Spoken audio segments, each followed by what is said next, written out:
The supply ship drifted slowly through the black sea of space until the lights of the research station came into view.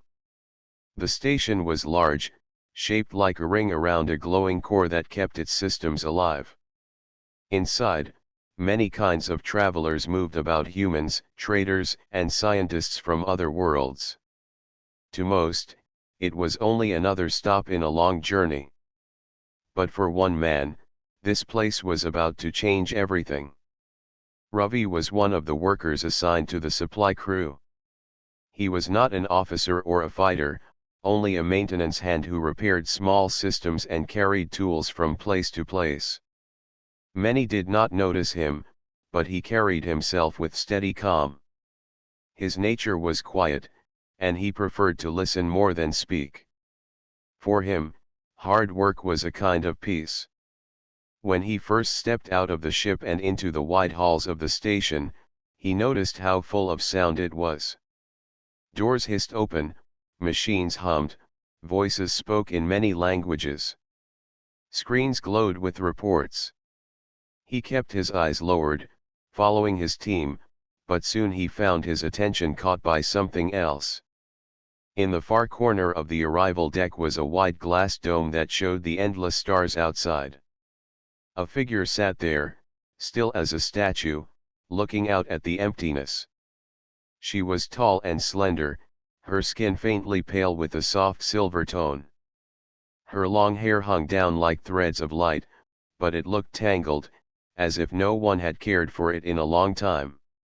She did not speak to anyone, and no one walked near her. Ravi almost paused where he stood, but he quickly moved on with his team.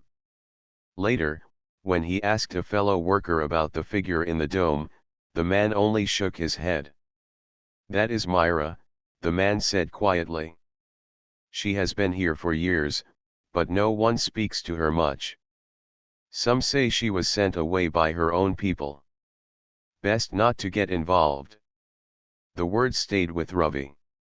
Exiled. Alone. Left in silence.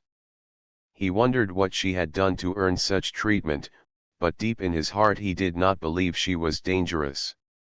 There was something different about the way she sat. It was not pride or anger. It was sorrow.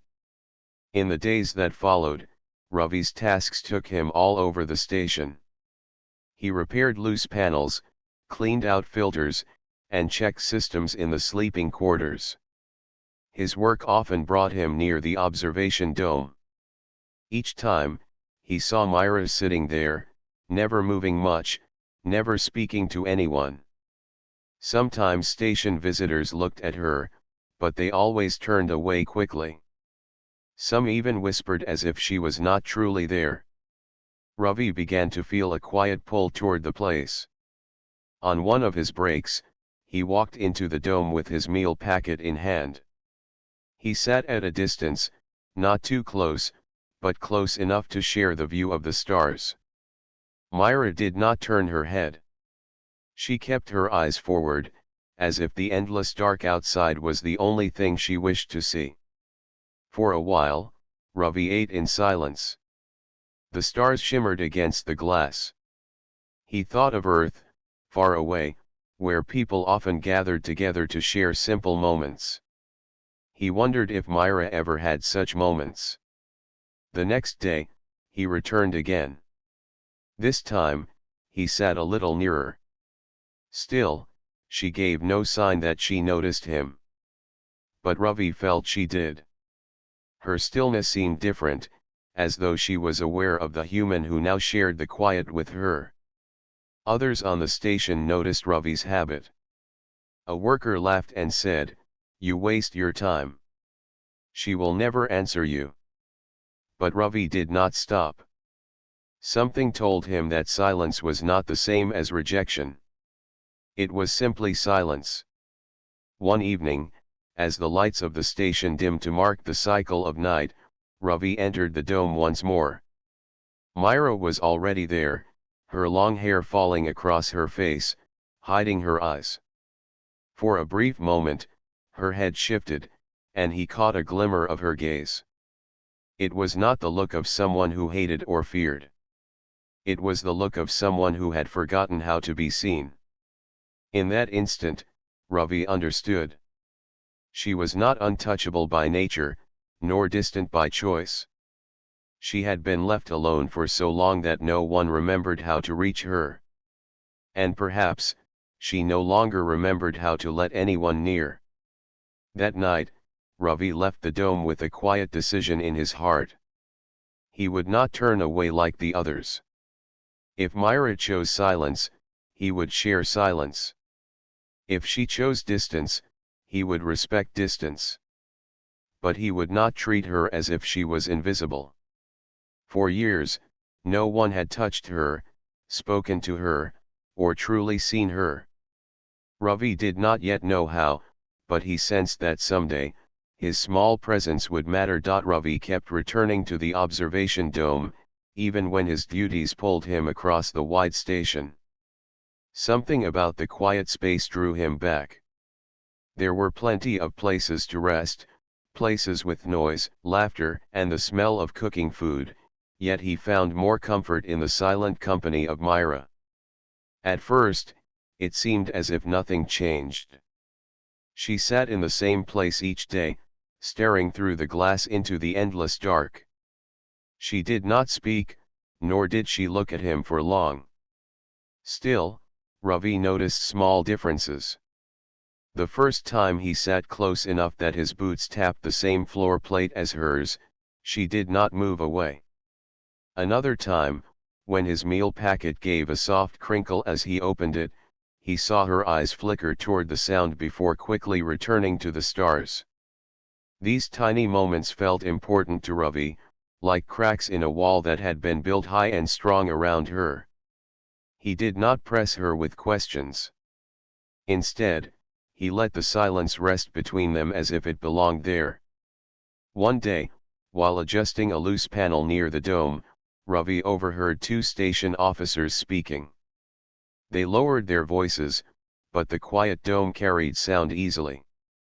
"She is a guest, but she was not sent here by choice," one officer whispered. "I heard her people stripped her of her role after a failed mission," the other replied. "She carries shame in their eyes." Ravi paused, his tool in hand. The words explained much but raised more questions. Why would a proud people abandon one of their own? Why leave her here, far from home, in silence? Later, during his break, he sat again across from Myra. The thought of her exile weighed on him, but he did not ask. Instead, he placed his small meal box on the table, opened it, and pushed one wrapped piece of dried fruit slightly closer to her side. She did not touch it. Hours passed before she finally lifted it, unwrapped it with graceful fingers, and ate in silence. Ravi said nothing, but inside he felt a quiet warmth. The next day, when he arrived, she had already placed two small cups on the table. They were filled with a pale liquid that gave off a gentle scent, not human tea, but something similar. He sat down, accepted one, and nodded in thanks. Myra gave the smallest of nods back. It was the first true exchange between them, and though no words passed, it meant more than long conversations he had known elsewhere. Over time, their meetings became routine. Ravi would finish his work and find himself drawn toward the dome. Myra would already be there, waiting. Sometimes he ate while she watched. Sometimes she poured her strange drink, and he accepted. Once, she placed a thin piece of metal on the table. It was carved with her people's script. She traced a symbol with her finger and then looked at him. "What does it mean?" he asked softly. Her lips parted, and for the first time, he heard her voice. It was soft, a little broken from disuse, but clear. "It means star." Ravi nodded. "Star," he repeated. She held his gaze for a moment before lowering her eyes. The silence returned, but it felt different now. It was no longer empty. It was shared. Others began to notice. A trader walking past whispered to another worker, "The human sits with her every night." Some laughed, some shook their heads. "He wastes his time," they said. But Ravi ignored them. He did not see waste. He saw a life no one else cared to understand. One evening, as the glow of the station dimmed into night cycle, Ravi found Myra already seated, her hair loose around her shoulders. She was brushing it with her hands, trying to pull apart the tangles but failing. Without thinking, he said gently, "Would you like help?" She froze, her silver eyes lifting to his, uncertain. For a long moment, she did not answer, but she also did not refuse. Ravi did not push. He simply placed his small instrument brush on the table and left it there. When he returned the next day, the brush was gone.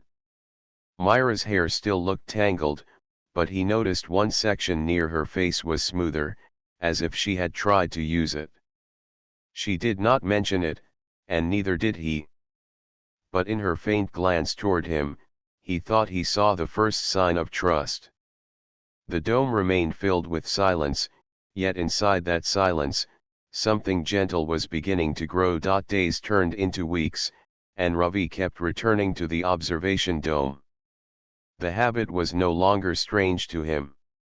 He finished his work quickly just so he could sit near Myra. She still spoke little, sometimes only a single word or two, but her presence grew warmer. She no longer ignored him when he entered. Sometimes her eyes followed his steps, and once, she even gave the smallest nod before turning back to the stars. The silence between them was no longer heavy. It was a space where both could rest.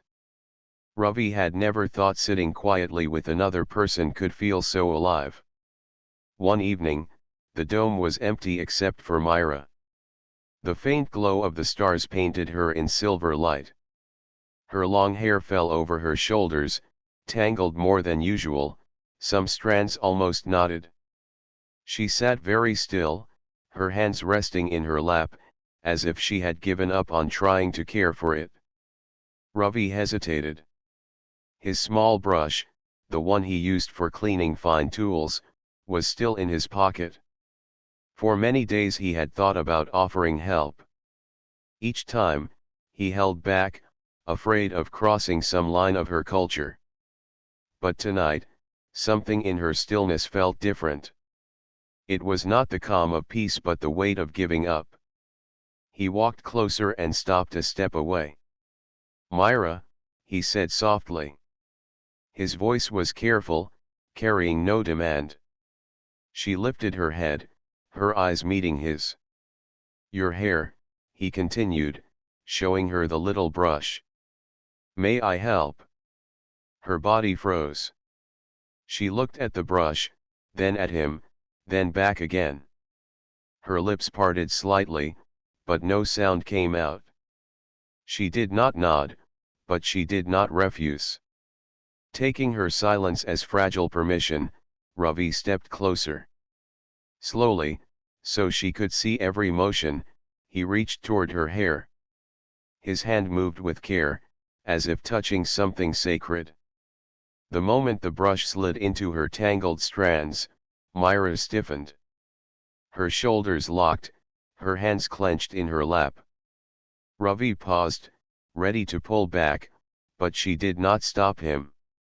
Her breath had caught, sharp and quick, as though she was holding it inside. Carefully, he drew the brush down, untangling one section. The sound of the bristles against her hair was soft, almost like whispering. The dome was silent except for that sound and the faint hum of the station around them. Ravi's movements were gentle, patient. He worked through one knot, then another, never rushing, never tugging too hard. Myra did not move at first, but slowly, her shoulders loosened. Her breathing steadied, though her hands still trembled. After several strokes, a strand of her silver hair fell free, shining smooth in the dim light. Ravi said nothing. He simply continued, stroke by stroke, until more of her hair lay untangled. At last, Myra spoke. Her voice was quiet, almost broken. Why? Ravi paused but did not stop brushing. Because no one should be left alone like this, he answered. Her eyes lowered. She whispered again, no one touches me. Not for years. I know, Ravi said softly. That does not mean you are less. For a long time, she did not respond. Her hands relaxed slightly, and her breathing grew steady. When Ravi finally finished the section he could reach, he set the brush down on the table.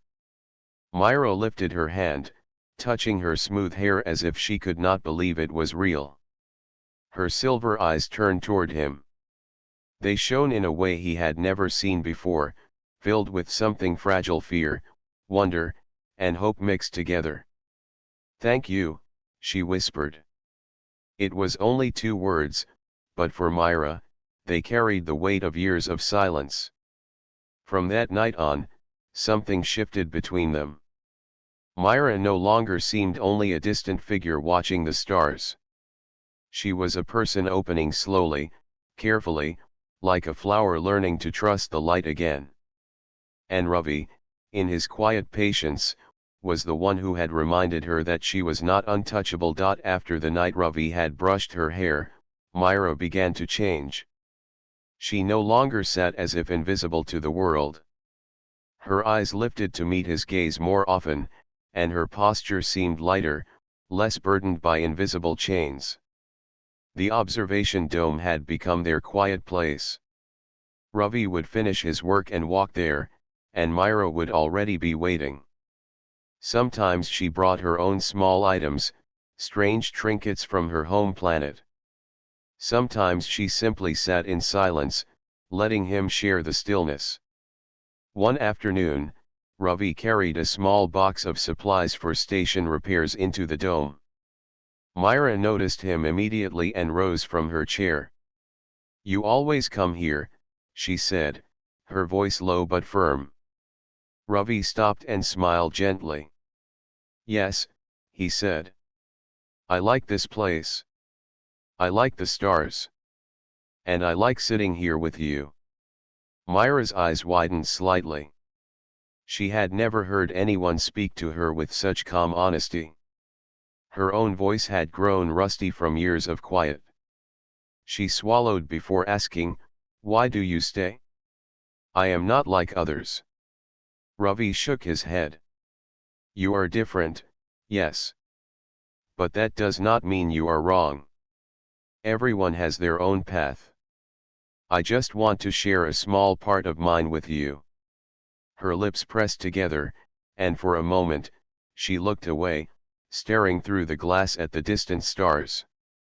Then she spoke again, her voice quieter this time, almost a whisper. I have not been touched.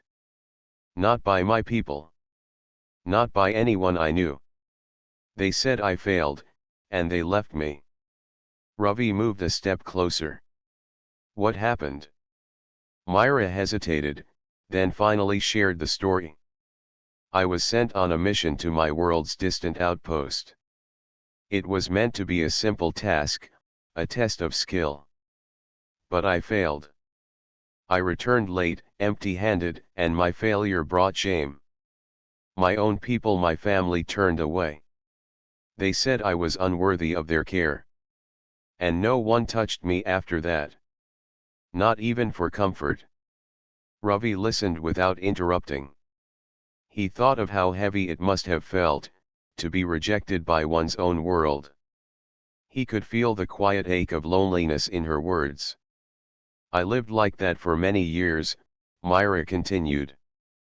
Alone. I watched others around me speak, touch, and share. But I was not allowed. I thought perhaps I would never be able to feel kindness again. Ravi extended his hand, slowly, gently. Myra, he said softly, you are allowed to be cared for. You are allowed to be seen. And it is not wrong to accept kindness. She looked at his hand as if she had never seen one before. Her lips parted, searching for a word, then she whispered, you, brush my hair. You talk with me. Why? Because I see you, Ravi said simply. I see more than what they told you. I see strength, courage, and beauty. And I want you to know you are not alone. Myra's eyes filled with a strange mix of wonder and relief. For years, no one had spoken to her like this. No one had acknowledged her worth. Ravi's words were like sunlight breaking through a long, dark winter. For a long time, neither of them moved. Myra touched her hair gently, still feeling the smooth strands from the first night. She spoke again, voice trembling slightly. It has been so long, since someone cared. I forgot it was possible. Ravi smiled, his own heart light.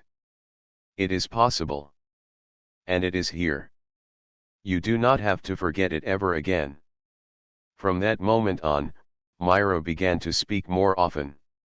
Her words were quiet at first, cautious, but each one carried strength. She described her home planet, the outpost she had failed, and the rules that had kept her distant. Ravi listened, asking questions only when she invited them. In the shared silence of the dome, the two formed a new kind of bond. It was not friendship in the usual sense, nor simple companionship. It was trust slowly built on gentle acts, shared moments, and the quiet understanding that someone finally saw her. Myra still feared rejection, still worried about the world outside the dome, but with Ravi's presence, she began to remember what it meant to be human, or at least, to be seen by one. The first words she spoke in years had broken a barrier, and slowly, the walls around her heart began to shift. The stars outside remained unchanged, but inside the dome, a new light was growing. It was quiet, soft, and steady. It was the light of connection, of understanding, and of hope. The quiet rhythm of the station was broken one morning by a sudden alarm. Red lights flashed across the hallways, and the hum of machines became urgent and loud.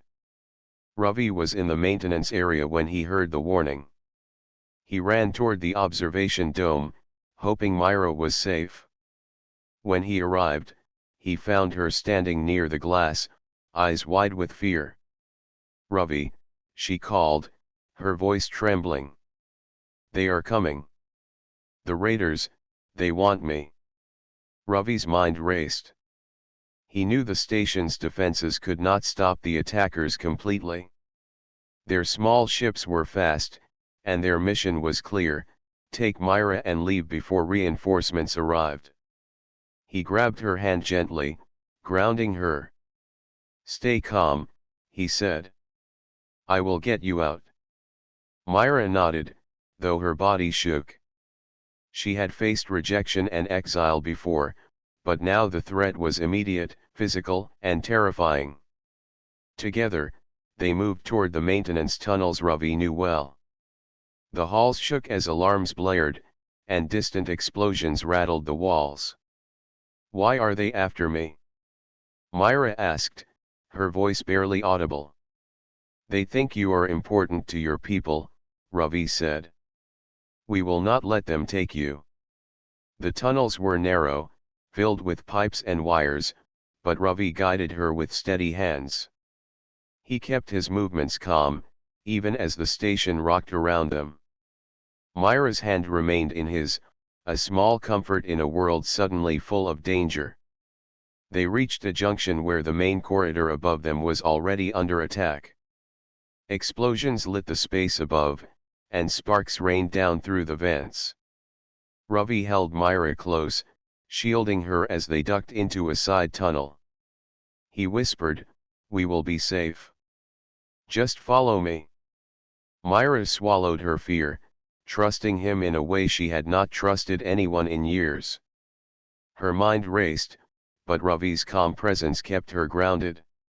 He reminded her of the stars they had watched together, of quiet moments in the observation dome, and she drew strength from that memory. As they moved, Ravi noticed her hair, which had fallen into her face. Without thinking, he gently brushed it back with his fingers. Myra froze at the touch, her body stiff. But Ravi did not stop. He kept guiding her, his hand steady on her shoulder, his fingers carefully untangling a small section. The gesture was simple, yet it reminded her of something she had forgotten: she was not alone. For the first time in years, she felt calm amid the chaos. The fear did not vanish, but it became manageable. She could focus, she could move, and she could trust. Finally, they reached the emergency exit leading to a safe docking bay. Outside, the stars stretched endlessly, and the station's protective shields shimmered faintly against the attackers' ships. Ravi helped Myra climb into a small transport pod. "Hold on," he said. The engines roared to life, and the pod lifted away from the shaking station. Inside, Myra's fear began to fade. She looked at Ravi, her silver eyes filled with gratitude. You kept me safe," she said softly. Ravi shook his head. "We kept each other safe. You fought too, Myra. You stayed strong even when it was hard." For a long moment, they sat in silence, the hum of the pod the only sound. The stars outside were calm, as if nothing had happened. But inside, both felt the weight of the day and the new bond that danger had strengthened. After the pod landed safely in a nearby station hangar, Myra turned to Ravi. "I never thought someone could protect me, truly. Not even my own people." "You do not need to rely on them anymore," Ravi said. "You have your own strength, and you have allies who care about you." Myra touched her hair again, feeling the smooth strands from earlier, and smiled faintly. The simple act of a gentle brush had reminded her that kindness existed, and now courage existed too.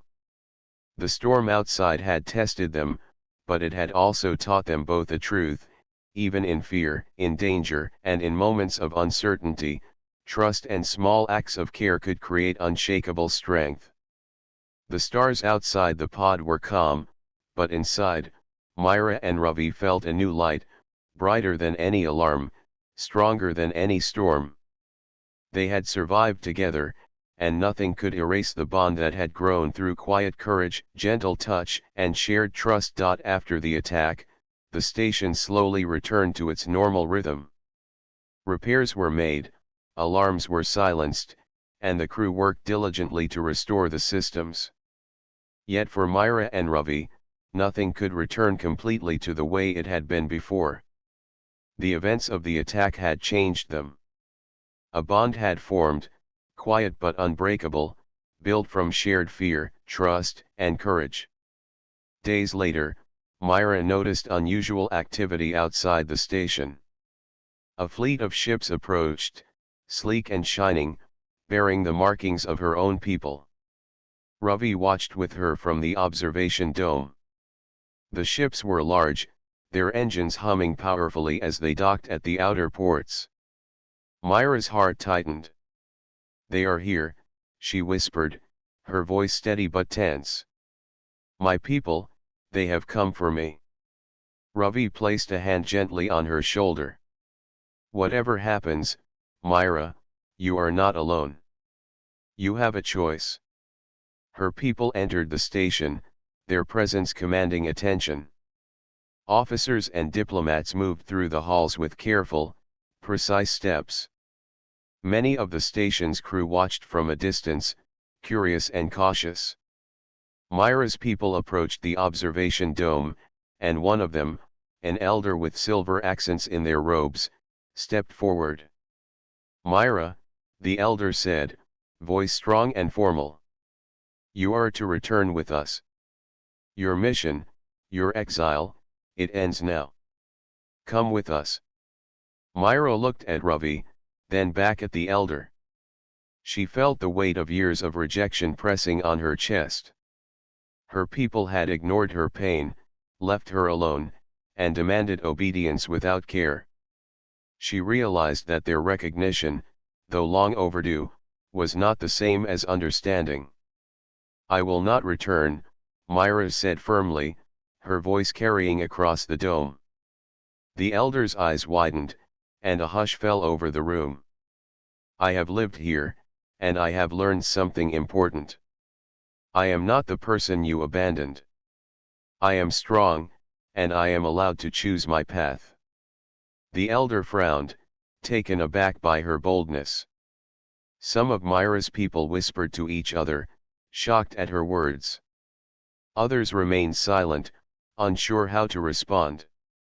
Ravi stepped beside Myra, calm and steady. She has found strength here, he said softly. Not because of what you did, but because she learned that someone can care without judgment.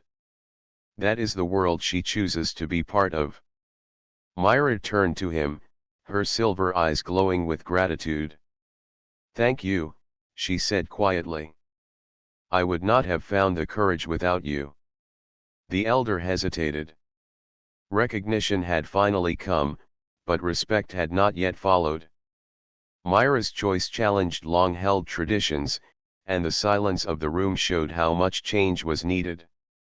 Slowly, some of the other members of her people nodded, as if seeing her in a new light. Others still looked away, unwilling to acknowledge her autonomy. Ravi remained beside her, a quiet anchor in the storm of formalities. Your worth is not defined by others' rules, he said. It is defined by the choices you make and the strength you show. Myra straightened, standing taller than she had in years.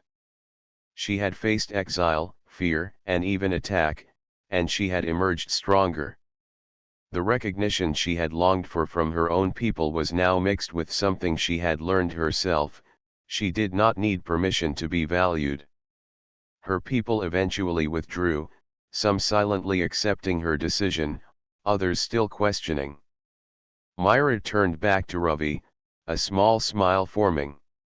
The observation dome, once a place of solitude and sorrow, now felt warm and alive. It was a place where she had reclaimed her voice, her courage, and her choice. Ravi reached for the small brush he had used months ago and offered it again. Myra took it, brushing her hair slowly, a symbol of trust, strength, and renewal. The simple act reminded her that even after rejection, kindness and patience could build unshakable bonds. For Myra and Ravi, the storm had passed, but the lessons remained. Strength was not measured by approval or fear but by courage, trust, and the power to choose one's own path. The stars outside the dome shone brighter than ever. Inside, Myra felt lighter, freer, and stronger. Recognition had arrived, but more importantly, she had found herself. The station had returned to its normal rhythm, though the events of the past weeks had changed everything. Myra no longer sat alone in the observation dome, and Ravi no longer needed to hesitate when he entered. Their bond, formed through quiet patience, gentle gestures, and shared trust, had grown stronger with every passing day. Myra had begun to speak more freely. She shared stories of her home planet, the traditions she had once followed, and the lessons she had learned during her exile. Her voice, soft at first, had gained confidence. She no longer feared expressing herself, and Ravi listened with care, never interrupting, always giving space for her thoughts to be heard. One morning, as the sun of a nearby star bathed the dome in golden light, Myra looked out at the endless expanse of space and smiled faintly. Ravi, she said, I never thought I could feel at home again. Not after all those years alone. You are home here, Ravi replied gently. And you are never alone anymore. She turned to him, her silver hair shining in the light. Slowly, she picked up the small brush he had first used months ago. May I? She asked, holding it toward him. Ravi shook his head with a soft laugh. No, he said. This one is yours. Myra smiled, brushing her hair carefully.